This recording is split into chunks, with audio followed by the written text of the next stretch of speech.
Pemirsa, kepolisian menangkap para pelaku penyebar berita bohong atau hoax serta ujaran kebencian. Namun informasi yang beredar di media sosial itu merupakan kabar bohong atau hoax. Kementerian Komunikasi dan Informatika menutup 1.321 konten hoax tentang isu politik. Many said people have watched this video on TikTok, but it's fake. Pimpinan Pusat Partai Persatuan Indonesia melaporkan channel YouTube Anti Politik ke Barreskrim Polri terkait dengan penyebaran informasi palsu.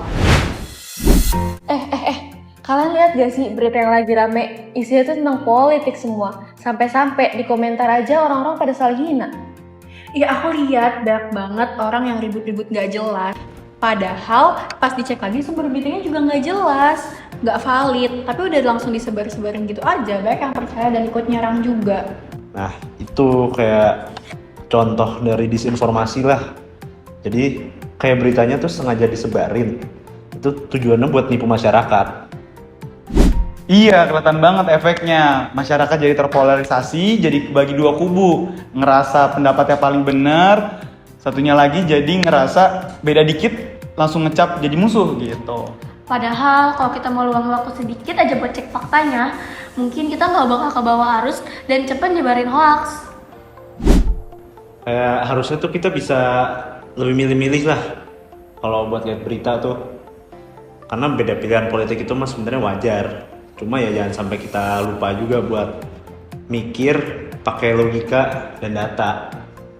Iya, kadang tuh aku mikir banyak banget orang yang percaya sama berita yang gak jelas, padahal dari judulnya aja kelihatan lebay banget, tapi tetap aja di-share. Soalnya banyak orang yang nggak cari tahu lebih dalam. Mereka tuh cuma lihat judulnya aja, terus langsung disebar ke grup-grup gitu deh. Belum lagi akun-akun anonim yang kerjanya bikin keributan. Captionnya provokatif, sengaja bahasanya dibikin kasar supaya orang-orang kebakar emosinya.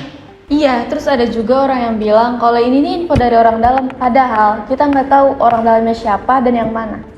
Nah, hal itu yang bikin diskusi politik tuh makin panas. Polarisasi politik tuh juga makin nyebar gitu kemana-mana.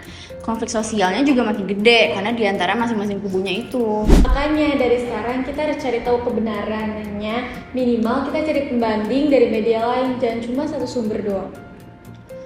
Ya bener sih itu, karena kalau seandainya kita lebih kritis gitu, dampaknya juga ke lingkungan sekitar kita. Kayak ya teman-teman kita nggak perlu ribut lah cuma karena berita yang belum tentu benar. Intinya, di tengah banjir informasi kayak sekarang, kita tuh harus jadi filter, bukan pengeras suara. Kalau semua orang cuma nerusin tanpa cek dulu, disinformasi bakal terus muter dan makin susah diberhentiinnya.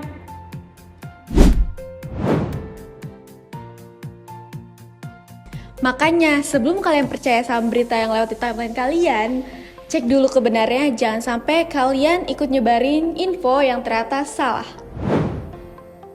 Menurut data dari Kementerian Komunikasi dan Informatika tahun 2023, tercatat lebih dari 11.000 konten hoax yang tersebar di berbagai platform digital. Selain itu, hasil survei membuktikan bahwa lebih dari 60% pengguna media sosial pernah membagikan informasi yang ternyata tidak akurat.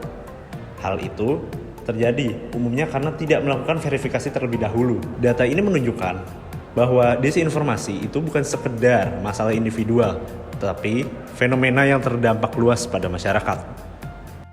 Untuk meminimalisir penyebaran disinformasi, setiap individu dapat menerapkan beberapa langkah dasar yang sederhana namun efektif.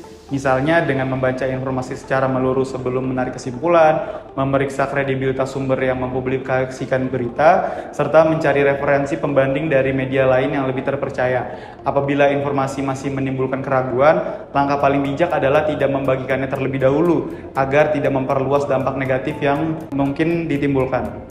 Kita semua memiliki tanggung jawab untuk turut menciptakan ekosistem digital yang lebih sehat, objektif, dan informatif.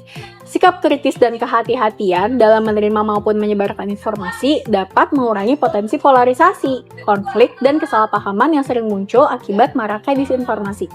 Kemampuan masyarakat dalam memilah dan memahami informasi merupakan aspek penting dalam menjaga kesehatan ruang digital.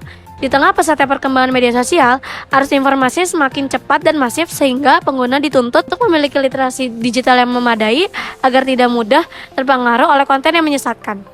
Dengan menghindari penyebaran disinformasi, polarisasi juga akan mengurang. Perlu diingat bahwa sebuah informasi tidak akan menjadi benar hanya karena tersebar dan ramai dibicarakan, tapi karena dapat diverifikasi secara jelas dan berdasarkan data yang valid. Oleh karena itu, tetaplah kritis, tetap rasional, dan berhati-hatilah terhadap setiap informasi yang kalian dapati di media sosial.